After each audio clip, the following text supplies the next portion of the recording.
felt like you're living a life that doesn't quite fit because you're still holding on to a version of the past that felt like it was supposed to be your future, then this is the episode for you. We're going to unravel that piece by piece because sometimes we don't need another motivational quote. We need to grieve what we thought would be. We need to reclaim the power we gave away, and we need to remember the life meant for us isn't behind us. It's actually still unfolding. Welcome back to the Unfiltered Trainer podcast, where we keep it real, raw, and rooted in growth. Today, I want to talk to the ones who keep looking back, the ones who feel stuck on what should have been, who lie awake thinking they missed the moment, the person, the path, or the opportunity. Let's dive in. I'm calling this romanticizing the rewrite, why we often cling to the past. We replay life as a highlight reel. We tell ourselves that maybe if we said it differently, stayed longer, showed up sooner, that it all would have worked out in some magical realm. But the truth, we often edit our memory to soften the pain. We hold on to the idea of who they could have become or who we could have been with them or where that opportunity may have led us. And in doing that, we end up delaying our healing. We replay the what ifs in our heads like lullabies because they comfort us more than the unknown of what's next. Sometimes it's not the person or the place we miss, it's the version of ourselves that we were trying to become in that scenario. We often forget the nights we cried, the ways we shrank ourselves just to stay, or sometimes even edit our memory because pain becomes poetry. Holding on to the past gives us a false sense of control, as if rewriting it in our mind could change where we are now. You're not broken for missing something that hurt you. It just means you're human and you're still trying to heal. In this week's episode, I want to give you some things that I label as healing rituals so that you have a tangible way to take today's episode as you're listening to it. Maybe pause, grab a pen, grab a piece of paper, grab your badass blueprint because there's a journal at the end of it, and take each section of this podcast as a means to heal, to progress to where you want to go next. For romanticizing the rewrite, the healing ritual I want you to partake in is to write a letter to your past. I want you to include the moments you tend to romanticize, and then I want you to write the parts you tend to forget. Yes, the hard moments, the truths. Then I want you to end the letter with this statement. I release this version of the past so that I can fully return to the present. Burn it or tear it up. Either way, it's time to fully let go and live the life that's destined for you. Once we stop romanticizing the version of the past we've kept alive, we're left to face the truth. Maybe they weren't the one. Maybe they were just the one who woke us up. Maybe that job opportunity was just the thing to get you to where you were eventually meant to go, and it wasn't where you were supposed to stay. Wrong person, wrong place, wrong opportunity, right lesson. Not everybody who comes into your life is meant to stay. Some people come to teach you, some come to shake you, some come to mirror you, but you didn't fail for loving them. You didn't lose, you learned. The real loss would be staying attached to someone who showed up and who showed you what you don't want and who you didn't want to be with, and not using that wisdom to build something better. They weren't your forever. They were your mirror, showing you the parts of yourself still needing love and boundaries. Staying stuck on somebody who couldn't love you deeply doesn't mean you're unworthy. It means you were asking the wrong one. You didn't fail by loving fully. They failed to receive it. And that says everything about them and nothing about you. Every heartbreak leaves behind a lesson. Sometimes it's self-respect, sometimes it's non-negotiable. And oftentimes, the ones who break us build us. It's just not in the way we expected. Your healing assignment for this part of the podcast is to list 3 lessons you learn from a relationship or a situationship or a job, and then list 3 non-negotiables you now have because of it. Read them out loud to yourself like affirmations and really fully embrace the growth, the lessons, and the life you're building because of it. Even after that wake-up call, we don't always walk away from toxic situations or people because sometimes the most dangerous people, places, things, or love isn't necessarily the worst one. It's the one that feels just good enough to keep us comfortable but stuck. When comfort feels like destiny, it can trick us into thinking it's alignment. But ease is not the same as peace. You might stay somewhere too long because it feels familiar, not because it feels right. You're not weak for staying, you're human. But you are allowed to leave when your soul outgrows the space you once begged to fit into. We confuse familiar with forever because it's easier to stay in pain we understand than to step into peace we don't trust yet. Comfort zones, they don't just keep us still, they keep us small. Just because you loved someone or you appreciated an opportunity doesn't mean you were meant to stay there forever. You can't create your future with somebody who's still attached to your past version, and you can't elevate into that next opportunity if you're still playing it small and a role you don't belong being in. Your soul is whispering to you right now. Your intuition is telling you it's time to go. It happens long before our mind finds the courage to listen and level up. Take inventory of your life. This is your healing ritual for this section. Where in your life are you settling because it feels safe? Is it your job? Is it your friendships? Is it your relationship? And then I want you to journal about the future you're afraid to step into. And once you wholeheartedly have embraced this, I want you to end this statement with, I am not here to shrink, I am here to evolve. Because you know what's incredible is what happens when we finally do break free from comfort. The fear rushes in. We often wonder why we waited so long. We often wonder why we loved the wrong person for too long. Or we often wonder what life could have been if we took this step and accepted this new opportunity sooner. But what if we're not behind at all? What if this entire time we were just being rerouted to where we were supposed to be?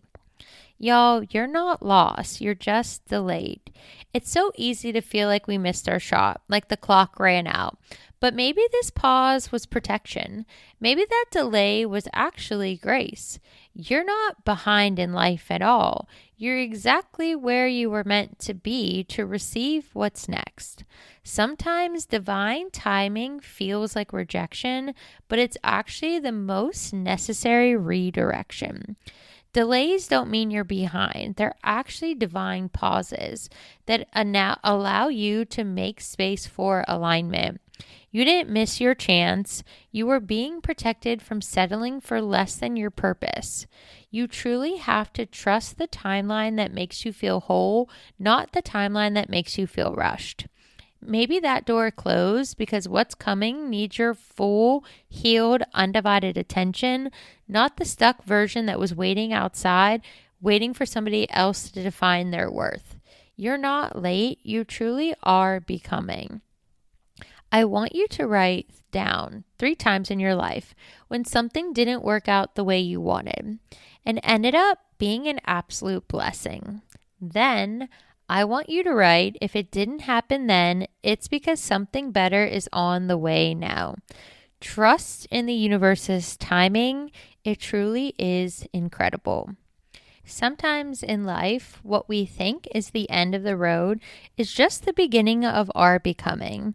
What broke you will also build you. What ended cleared the way for you. You didn't go off course. You were just rerouted to something more aligned.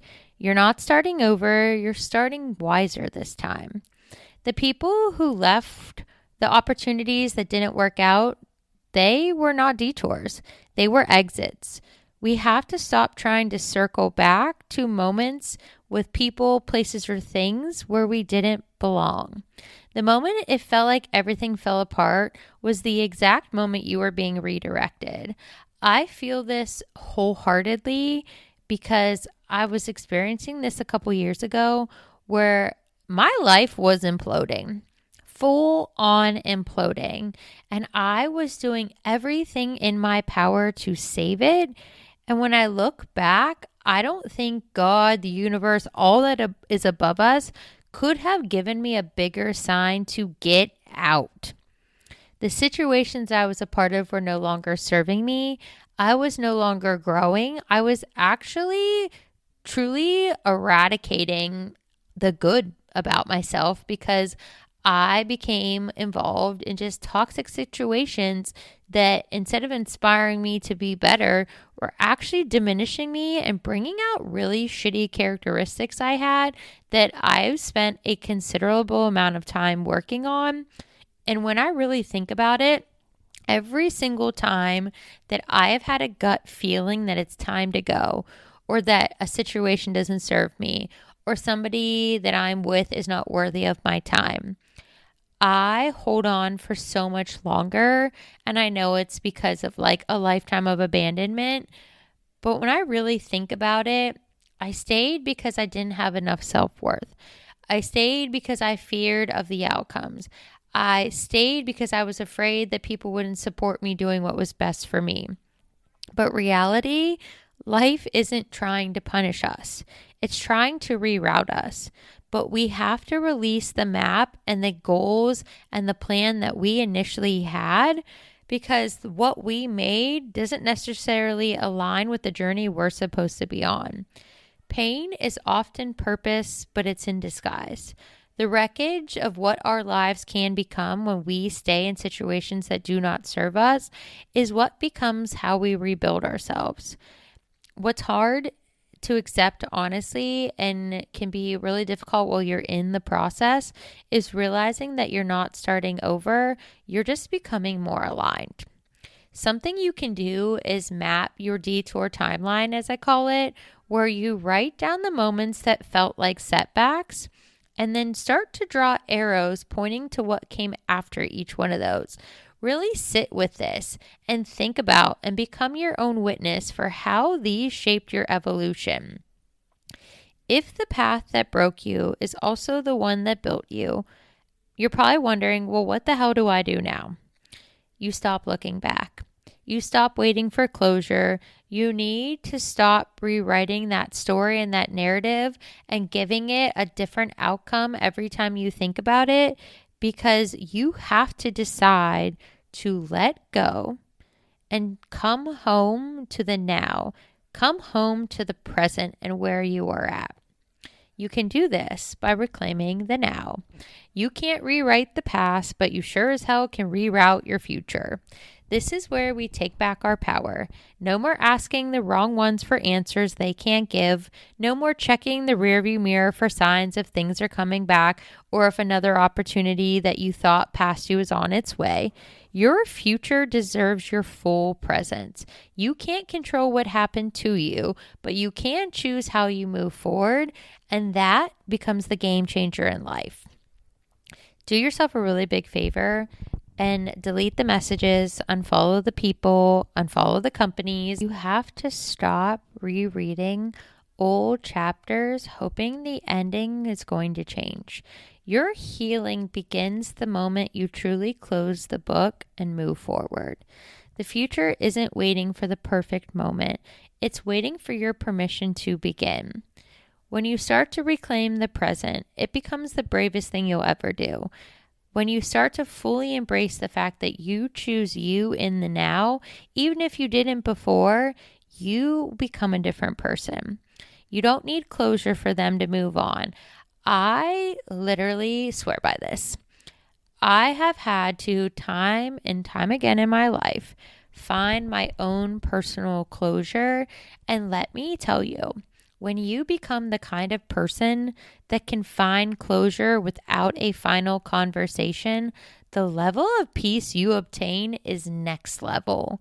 Your next season of life doesn't need the old story.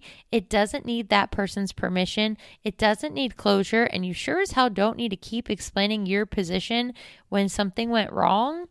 You need your whole self in order to move forward.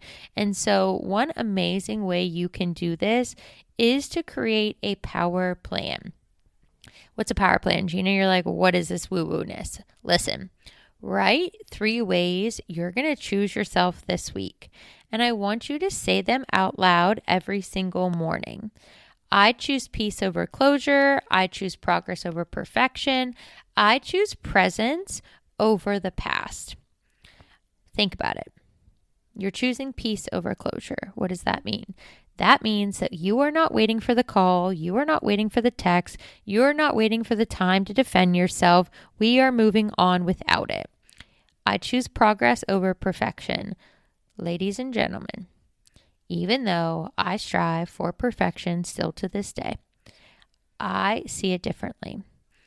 Choosing progress over perfection truly means that we are showing up better than we were the day before. We have an attainable goal, but that is no longer the be-all, end-all, because we know what is happening along the way is going to be what truly reroutes us more than just obtaining the goal we thought we wanted to achieve.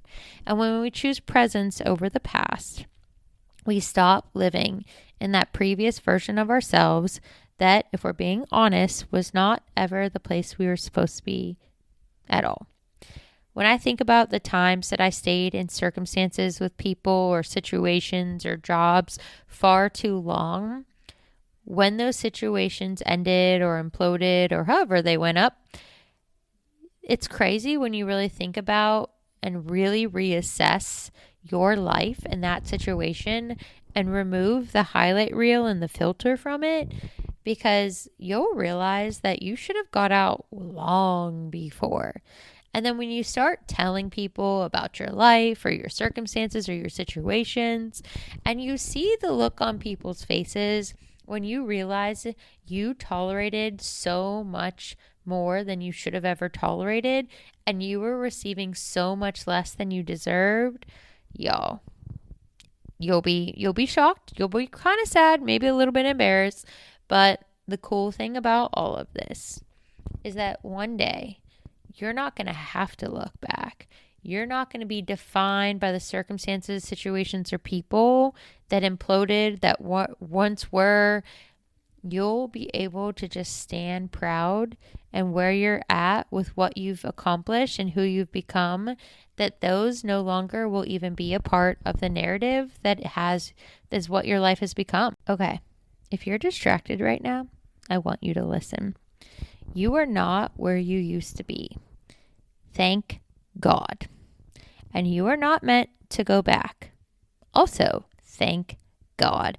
Can you imagine if we were meant to go back to those places, those situations, or surround ourselves with those people and circumstances that we had no business being a part of in the first place? Think about that. Do you really want to go back there? Because the version of you that keeps trying to rewrite the past, she's tired. She's sick of it. She's over it. But the version of who is ready to rise, that person's waiting. They're ready to go, more than ready to embrace what's coming, because they know that you didn't miss your moment. You are the moment. The love, the healing, the clarity, the purpose, it's all still ahead of you. But first, you have to stop asking the wrong person, the wrong situations, accepting the wrong opportunities and circumstances, and start answering to yourself. The one that has standards, boundaries, goals, the one that's unshakable. That person is inside of you. They just continue to be overshadowed by this fictitious narrative we've told ourselves for far too long, that maybe if we just stayed longer, or if we tried to do things a different way, maybe the situation we don't belong in will work itself out. I promise you, it's not going to. Your intuition does not lie. Your gut is telling you that this is a red flag, and you have to figure out a roadmap to get out. If this episode moved you, resonated with you, share it with somebody who's also still healing and would benefit from this. And if you're ready to start rerouting, not rewriting, then send me a DM because I've been playing around with creating a free wellness group called Impact Society for those who are thought leaders, who are go-getters, who want to be bold, unapologetic, and authentic, and truly just want to be in a judgment-free zone. So if that is you, send me a DM. Let's get you a part of the group before I officially launch when I start consistently posting and dropping different activities and events and things. I just want to keep finding ways to make an impact so that I can truly utilize the time that I am available and hopes to help other people do the same. All right, y'all, until next time, stay unfiltered, stay rising, and remember that your power was never in the past. It's always been within you. All right, team, stay tuned and let's talk soon.